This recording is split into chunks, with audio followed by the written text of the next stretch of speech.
Welcome to the Relationships Inside Out podcast with Doctors Gregory Siebert and Kimberly Murray, licensed marriage and family therapists. Join them on this journey as they explore the ins and outs of relationships. Well, welcome to Relationships Inside Out, where today we're going to talk about New Year's. Yes, it is that time again. Unfortunately, these are the times that we take time to reflect on how do we change? How do we better ourselves, our experience? I'm still back in April. Like, I don't know how we're into December. I know. I literally am still back in April. Like, I don't know where summer went. I don't know where fall went. And here we are. It's insane to me. It is. But here and I think even though I dog on it a little bit, it is a good time because it's more of a cultural time, at least United States, for our New Year's coming up and around our calendar, right? For change, right? It's like a natural kind of, this is time to reflect. A whole year's gone by. To be present, intentional, reflective. Yeah. I mean, that's the first step in this process. A lot of us aren't even that, right? When New Year's go by, I'm like, I didn't make any resolutions, or I didn't think about last year or I'll get to it next week. All the things, right? We can kind of pass through this point of the year if we're not careful. But like I said, I still feel like I'm in April because I don't know that I was super intentional through the whole year. And so this gives us a moment to intentionally pause and reflect, feel, think about, kind of curate a space for us to take time for ourselves to do that. Yeah. And if we haven't done it through the rest of the year, this is a good time because it's literally. I got some processing to do, Greg. I'm like 8 months behind. For our culture, it's at least already implanted, which brings up the point of why not do like on a more family cultural level and plant it at different times, right? Why do we have to wait for this overall bigger like social influence to kind of set that date? We could also put those times in ourselves and make it more of a cultural thing within our family. That's an excellent idea. An excellent New Year's resolution. Greg, are you adopting that? No. I mean, I think about it because it's the same thing with dating and Valentine's Day. Sure. Why? And it's gotten to the point. Holiday. It's gotten to the point where most people don't even like gifts on those days because it's just, that's expected. Or it's so original. It's not intentional. It's inertia. Yeah. And so same thing with New Year's, right? Like, why are we waiting? But if you have to, and this is where you're at, excellent. This is a good time to do it. So what does that process look like? I mean, the first thing we've already talked about, we have to reflect on what did the previous year look like? Because we could actually take from that and say, I like that I did this more, not just what didn't happen, but what went well, or what do you want more of and be more, purposeful with, and what are things that you don't want to do? Because every year things change, right? Someone might have a kid or something might happen to where our values shift, and values are really the thing that have to drive it for me. Thinking back, I like to do an inventory of what were the hard moments, what were the triumphs, where were the moments in which I learned something or could learn something. Were you present enough to even know this? Or I don't know, because I was, January through April, and then life got weird. It's an interesting thing to take inventory of. Holy moly, we're already into December. What happened in that time span? Right? Yeah. We record this episode every year. And it's fascinating because it feels like we just recorded this last week. Seriously. Not 12 months ago. And yet here we are talking about it again. And so taking that moment of, what has this year been like? What do I want to take from it? What don't I want to take from it? Yeah. And often we talk about distinct goals, right? Like, I'm going to work out more. I'm going to lose weight. I'm going to save my money, whatever it is. Materialistic things or superficial things. I want us to talk more about intention in this space. Yeah. Not just goals. Goals are great. Don't get me wrong. Include goals, especially if you're a goal-oriented person. But an intention. How do you want to move through the next year? How do you want to feel? How do you want to be in this next year? And I feel like the goals are what speak to the intention, and you have to know the intention first. Sure. And the intention has to be driven by values, right? It's like, what are your values? And they could change. I mean, that's fine. Whatever happened in the year or two might change it. And then if you know your values, what are some intentions that actually are in line with those? And then if I'm going to have this intention, what are some more measurable goals that I can do to kind of lead into that intention? I think a value would be more like my intention is to be more present in life. Or like my value is to be connected and so who are you? Who do you want to be? Yeah. This is an example. Like, so say like the value is quality time and just really enjoying spending time and connecting with the loved ones. So then my intention is to be more present. Sure. So what are some measurable goals? Put my phone down anytime these individuals step into the room, or schedule a time that I can only be on my phone during this time, right? Like anything where there's distractions, or plan a date with my spouse. Yeah. Every week or every other week. Yeah. Or like a family vacation or what have you, right? So it's, to me, it's like this tiered process, and it really starts with, what are your values? And I love what you said about planning. I want to punctuate that, because often we hear people say like, I'm going to do this thing in the new year. And then they don't actually plan it. And by plan it, I don't mean like, say I'm going to go to the gym 4 times a week. I mean, put it in my calendar. For 2 weeks, the first 2 weeks. I mean, block it out, schedule it, schedule the babysitter. Do all the action steps you need to be successful. If you wait until that day to get all that done, it's not going to happen. Or next week, I'm going to plan it. No, you won't. Get it done. Put all the action steps in that you need to actually be successful. Another thing that I feel is important in this process that we don't talk about a lot is, it's awesome if you know your value, you set intention, you set a goal, is to also think about, how does that goal maybe impact other values or take away? So I think about, maybe somebody's value is health, physical health. So their intention is to be healthier, and a measurable goal is to work out more. Okay, that's great. And then when you work out more, what else is kind of being sacrificed for this goal? You only have so much time. This is why it's so hard. And a lot of the goals tend to be the things that we sacrifice, right? So relationships, first thing we sacrifice was stress. Exercise, probably one of the first things we sacrifice when self-care. Self-care. Out the window. When someone might have a business goal, right? Like value is like, make money. I mean, I don't necessarily agree with that as a value. That's just me personally. Because I don't think it brings happiness to a large extent after a certain amount. But say your value is to do well in business and succeed. Maybe it's not a money thing. So you're like, that's your intention as well, is to move up in a company or be more present at work and more involved.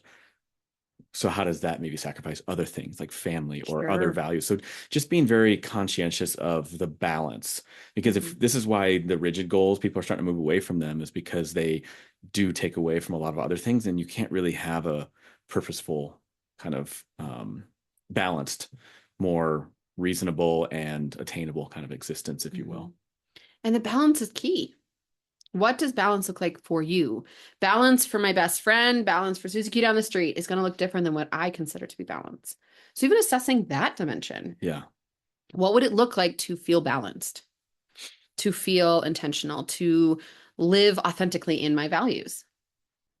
Which can change, and that's okay. Oh, yeah. I know for me, like I'm thinking about this next year, and my intention is self-healing and self-growth.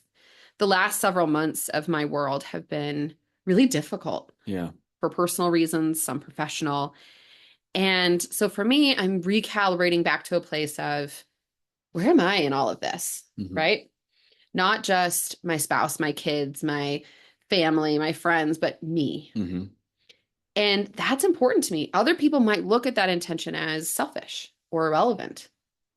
Yet for me, that's part of my balance, is now creating space for myself. My kids are a hair older. They don't nurse. They can independent play. So I get to create a little bit more space.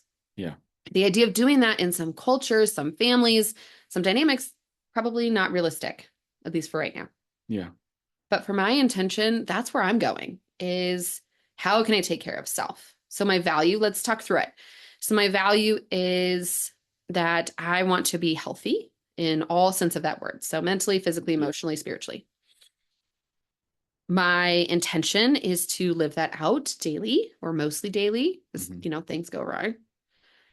And why it matters for me is my kids. I want my girls to see what a healthy woman, a healthy mother looks like. I want them to see what self-care looks like. I want them to see what boundaries, prioritization, choosing relationships versus inertia of relationships, what all of that looks like, and some actionable goals or steps that I can take to do that might be reading some books that speak to that. Yeah. Might be engaging in my own therapy. It could be intentionally setting friend time every week with the women, for me, women Mm-hmm. that I know empower me. It is eating well, exercising my body at least 4 days a week. Doing these kinds of things is important and part of this goal. Yeah. But I also have to plan for it. So there's that next step, right? So I've talked to my spouse about every night from this time to this time, I'm doing my somatic therapy and I'm reading. Yeah. Every morning, I get up an hour earlier so that I can work out. It is really planning in those action steps so that I know I can be successful. Yeah, and I love what you said, and kind of like broke that down. And you can also have other backup and actionable things Mm-hmm. because sometimes it gets hard. Like maybe you can't wake up an hour early because you're not doing well, you're sick or something. And I also want to go back to what you said about like this is part of my balance. I think that's really key because some people are like that's self, and it's just like, well, if you don't have this, especially self-care, Mm-hmm. you might be out of balance. And I think I felt that mid-year, right? Yeah. Because I was pouring so much into everyone else. I'm naturally a giver. Yeah. I am an Enneagram type 2. I am a helper, a supporter. I feel guilty at the slightest twinge of someone's cheek. So for me, giving to my detriment is part of my nature. Yeah. Now I'm trying to correct that back to a place that actually feels balanced, not just I'm leading because I have to or should. Yeah, and that's you having a lot of insight and awareness of who you are Sure. and what you're needing for balance. And this is why that reflection period is really important. Mm-hmm. Like, who are we? Like, who are we now? And who do we want to be? Mm-hmm. And when we think about who we want to be, what values does that really encompass? Mm-hmm. Like, oh, I want to be a better father. Great. What values is that? And then what does that look like? What is the intention around that then? Okay, being more present. What is actionable about that piece? And how you define it, even the father one, right? As an example, how you define it versus how someone else might looks very different. One dad might say, I want to be more fun and playful because he's the more rigid or strict type. Another dad might say, I want to be more involved in discipline or structure or rearing because he is the fun dad all the time. Yeah. Or I want to lead my kids more in spirituality. It can look so different by person. Yeah, and that's why there's no right or wrong. It has to be for your life. Yep. No one else is living your life. Even if they call you selfish or whatever, if you feel judged, it doesn't really matter. Doesn't matter. They don't have to live your life. They might not even be in your life in a year. They could just be someone you once knew, right?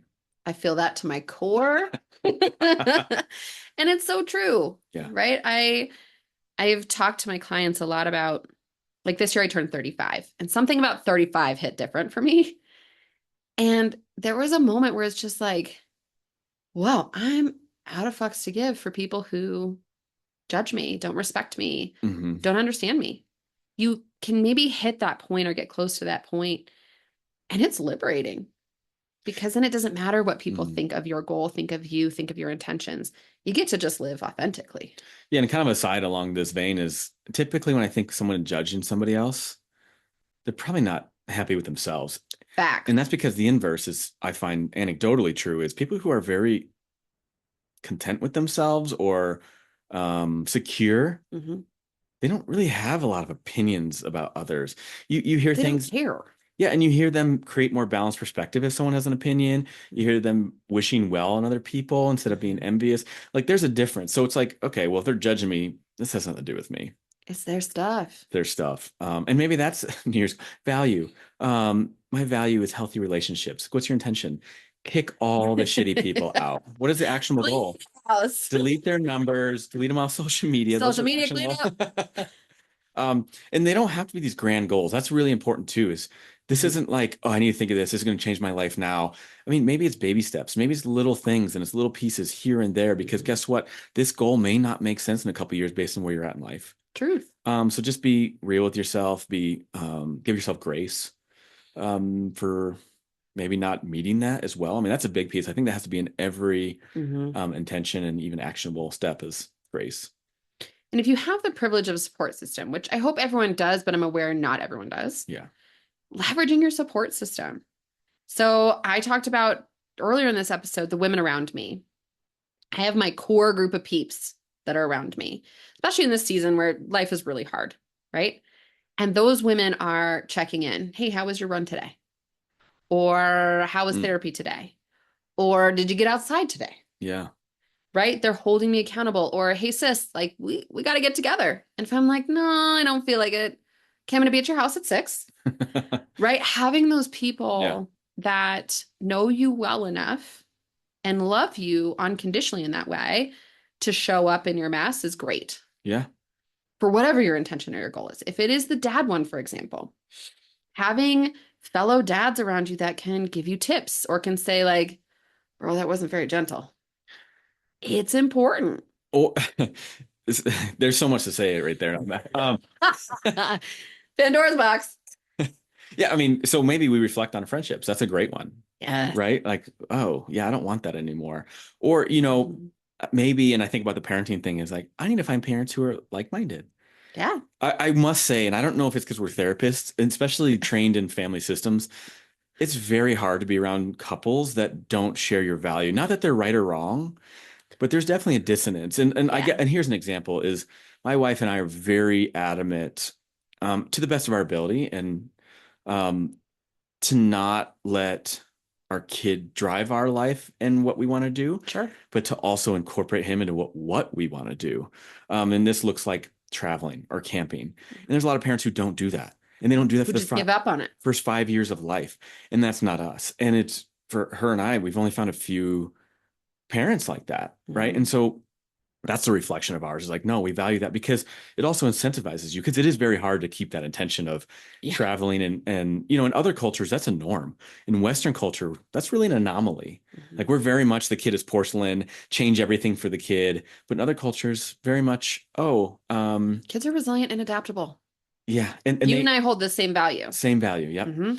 And they incorporate the kid and the child into their life. Obviously they're still attending to the child and meeting needs, but it isn't stopping what you do and your values and changing them because, to a large extent, because the child's around. And that's something that could be a value. It's like, what parents do you get around? Maybe you are one that doesn't want to travel and that's your value, and that's totally okay. Maybe you find parents who are like-minded. And I see that a lot with the couples I deal with that are new parents. It's like, how do we find parents like us? And that's a hard one, but that would be a great intention. Or share discipline strategies. As weird as that sounds, right? I've had a friend previously who did free range parenting. Right. That's literally what it's called. Well, hold on. Is that like that's a real term? So little chickens run around. Wait, so I apologize to any viewer who's a free range parenter because you're not going to like the next 30 seconds of my monologue here. But so is that a really legitimate term? Yeah. Oh, wow. So it is a parent that is very low in structure and discipline and high in letting the child lead and guide by their own intuition, choice, decision-making. Okay, here's the 30 seconds you're not going to like, so you might as well just skip past it. We know in research that letting kids lead without structure is actually detrimental to their development. And so being around other parents who are free rangers, it's hard for me because then my kids look at me like, gosh, my mom's the strictest mom ever. Why do they get to climb all over the table and swing from the chandelier? And it's feral. But this is my perspective, right? Yeah. People might look at my structure and be like, that's really gross. You should let your kids lead. So I hear both sides. Yeah. But to your point, what's going to be my goal or how I define finding the good friends in my life is going to look different than my neighbor or whomever. So, and I look first when you're talking about this, somebody brought this up, and I feel like this is important, at least for me. And I had a great conversation with a friend of mine, and it was this idea of like, and it was around people hanging around people who had the same political views. And I was like thinking about it, and I was like, I get that because there's a lot of stress, especially with the current political climate. And it's kind of like, okay, that would be comfortable. But do you learn anything? So in the same case of the parenting, it's like maybe a goal is I want to be around somebody who has different views than me so I can learn a different perspective. But that would be like a value of being open to new ideas and new perspectives. I'm a closed bitch. That's fine. Yeah. Right. Well, and maybe not. Like a lot of us are because we like to gravitate towards what's comfortable. Sure. And that's why I want to be around parents who are traveling because I'm like, oh, that means I'm doing it right. Right. Like there's this sense that it's very validating and we don't really grow. And I'm wondering, it doesn't mean, I mean, we miss an opportunity to grow by seeing different perspectives. And a great example would be like my wife and I traveling to Europe, probably once in a lifetime. That, we rarely ever do something like that. But when we did, we saw other parents and how they handled their children when they were acting out. And I must say, like in France, they're very accepting and just tolerable. Like, oh, that's just kids. They just cry. That's what they do. But here in like a restaurant in America, like the child is like, oh, let me get like very I like have an iPad, got to distract him, take him out, like distract them. Yeah. panic. And so it's something, and it's something to learn and like observe. And it's like, oh, that's interesting. Like you can be comfortable with your kid being a kid. But we lose sight of that because, you know, at least in the United States, there seems to be like this underlying narrative of keep them quiet. Don't let them disrupt anyone else's existence. And so part of setting that intention for the new year is maybe stretching your comfort zone. Wait, what? I know. I think it's a great one, even like religious and if you can political. And I feel like it leads to a more well-rounded person. Sure. And I feel like that there's just when we walk through life and we have a well-rounded perspective, I think it's I don't want to say easier, but I would say you're more adaptable and more flexible, which I think is very important. I'm still not approachable, but it's tough, right? But even back to my intention of the self-focused, for me, that is leaning into the uncomfortable. Yeah. Other people, especially as a caregiver, to look at yourself. And if you grew up in a household where you're told that you don't matter and now you're focusing on yourself, that's a great point. There's some, like, I have to fight it, or telling my kids, like, no, you can't come bother mommy during this period, or mommy's going to go take care of herself or walk by herself. And my kids get sad. It pulls at that caregiver like you wouldn't believe. Oh, yeah. I'm thinking about mine. Like, what do I have to change? I'm like, oh, I have to be okay with not talking in conversations. Greg, what is your intention for the new year? I'd love to hear it. That's how I connect, right? I connect socially. I love conversations. However, because of when I get excited, I can see how that might be interesting, taking up more space for somebody who's being more vulnerable. For me, it's just an everyday thing. So just being more conscious of that might be something to look at. I mean, I'm still, as we're talking, reflecting on what I don't want to overload myself with a lot of intentions. I think I just want to take one and work with that. So it's going to take a little bit of thinking about, but it might be in conversation. And it could be looking at how my language is, right? I'm very definitive in my talk. I think that comes maybe from my time in the military, but even though I'm very definitive in my talk, inside I deeply want to know other perspectives and challenge. And I love that. Like, to me, that's where we grow. But that type of language or my maybe even tone, or if I get excited, might shut somebody down. So maybe my intention is to be intentionally more curious rather than assuming the other person's going to add to this dialogue. I like that. So it could be something like that, right? Yeah. You're like, I love that. Can you please do that when we talk? Jesus Christ. Tyler, I'm working for you over here. I love this time because it's not just about reflecting on my own space. It's hearing how other people are reflecting on theirs. Yeah. And there's such beauty to be found in, I'll have my clients often talk about their New Year's and kind of how they want to approach next year or redo their therapy goals. And it is not uncommon that I'm like, oh, I'm stealing that. Oh, I'm going to borrow that. Because they have a different perspective, a different way of moving through the world. And so hearing how other people, including you, identify their intentions gives me fuel for my own. Yeah. Gives me some insight and perspective of, oh yeah, I haven't thought of that. So don't be shy to also have this conversation with other people. Yeah. Yeah. And it's important because a lot of people don't know what's happening. Like this last year, for example, for anyone who hasn't listened before, I was in the military for 9 years. I went to Iraq a couple of times. And even though I'm a therapist, physiologically is still heightened in a lot of situations. So like, for example, going to Costco, I know I've made jokes in previous episodes, but that's a real thing. So when I go there, it's very uncomfortable physiologically. Conceptually, I'm like, what's going on? Like, why do I care? But it doesn't matter. My your nervous system's picking up something different. Nervous system. So a lot of times I find myself like avoiding, or I find myself easily irritated and agitated. And so part of my intention last year was I need to go do things to work on being able to maintain that so I can exist in this world without having that much impact on me. And also my family. Like if I'm irritable because I was overwhelmed and overstimulated and my nervous system can't take anymore, and that comes out of my family, I'm like, no, I can't have that. So like that ended up being my intention, is self-work, right? So, okay, let's go see a therapist or psychiatrist. Let's get that in balance. Let's actually be intentional about skills. Let's do some self-exposure stuff. Like let me go to Costco and just sit there and engage in coping skills to get a sense of control in a place that you feel like there's no control. Little things like that, right? You call them little, but yet they can be huge to you. Yeah, that's a really good point. Yeah. Right. So to to someone, going to Costco might feel little. Yeah. To you, that might feel huge. Yeah. To me, taking time every single night to do somatic therapy or read, huge for me. Yeah. Other people, yeah, that's my normal routine. I'm like, please, how do you make that normal? Yes. But that's my point, is like, that's the beauty of this, is how we each conceptualize this, how we each choose to move into the next year is so individualistic, unique. It's beautiful. Don't be afraid to authentically choose. It doesn't, again, to the point earlier, it doesn't matter what other people think of it, right? It doesn't matter Yeah. if people agree with your choices, your intentions, your goals. It doesn't matter, because at the end of the day, it's about you feeling better in your own skin. Mm-hmm. Life is short. You got to feel good in your own skin. And that's something I'm realizing this year, right? I am the kind of person that has a lot of grit. Yeah. I can grin and bear a lot of trauma, because Lord knows I've been through it. Yeah. And I'm sick of gritting my teeth. Like, I'm sick of white knuckling. And I imagine for other people, there are going to be points of like, I'm sick of feeling my body this way. I'm sick of this partnership. I'm sick of whatever. Yeah. Let that fuel you. You don't have to live in whatever state you're tired of being in. You get to choose to be something different.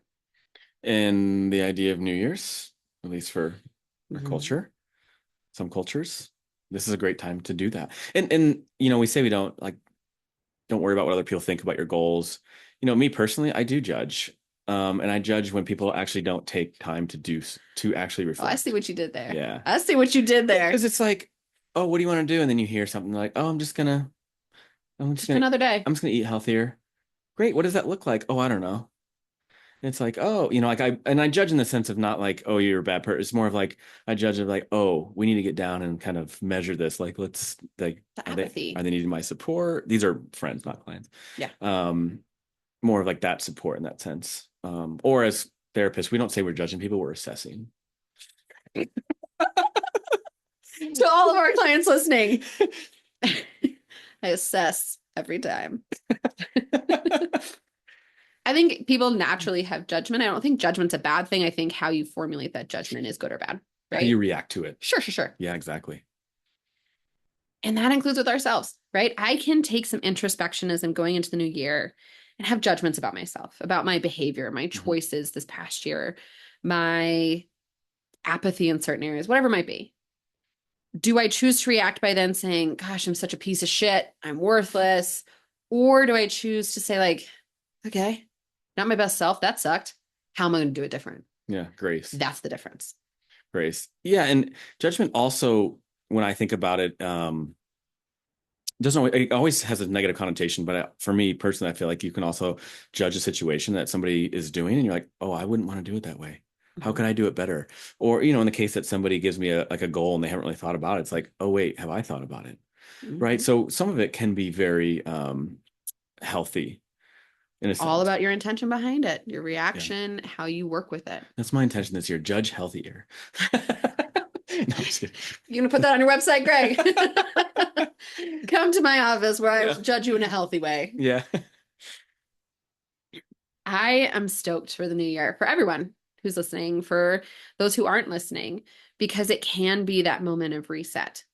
Utilize it. Use that energy, that inertia, that power that is going to be in the new year, right? That excitement that boosts us through. Set yourself up for success by planning it out, putting in all the support scaffolding you need so that you actually succeed in whatever this is. To your point, check-ins. Every quarter, I have a client who does this. Every quarter as a family, they check in on finances, personal goals, quality time. Oh, golly. I know there's more. Like a State of the Union address for their family. Yep. And they do it with their kids as young as 2. And this is what they do every quarter to check in on how each family member is doing, how as a unit we can do better. Do that. Do that with your support system or even with yourself, right? Set a reminder on March 31st, reassess my goals. How am I doing? Check back in. Okay, June 31st, right? Set yourself up to reassess and do these things. And be conscientious of how these things also might impact your life or other people. Sure. It doesn't mean don't do them, but just reflect on what that might be and what's more important. And I think about, and maybe I have a very soft spot for the clients that haven't learned to be assertive because their voice was never important growing up. Sure, sure. And maybe the goal is to be assertive. Maybe the goal is to be more intentional and find worth in their decisions and their existence. That'd be a great goal. And I can also see how that might rock some of the relationships they're in if the homeostasis was based on them being submissive 100%. and compliant. So it doesn't mean the goal's not healthy and stuff, but think about like, is that Know the fallout. know the fall and be okay with that and think about it, because it doesn't mean it's not a healthy goal. It doesn't mean you should stop because that's what's happening in the process of this goal, but reflect on what that means and why it's happening. Sure, sure. So this is a powerful and yet personally challenging topic for so many people. Well, today with Relationships Inside Out, we talked about New Year's resolutions or New Year's intentions and how we base them in values, in balance, and then set the goals going forward. As always, if anyone has any questions, topic suggestions, feedback, please feel free to email us at relationshipsinsideout@gmail.com. Thanks. Thanks.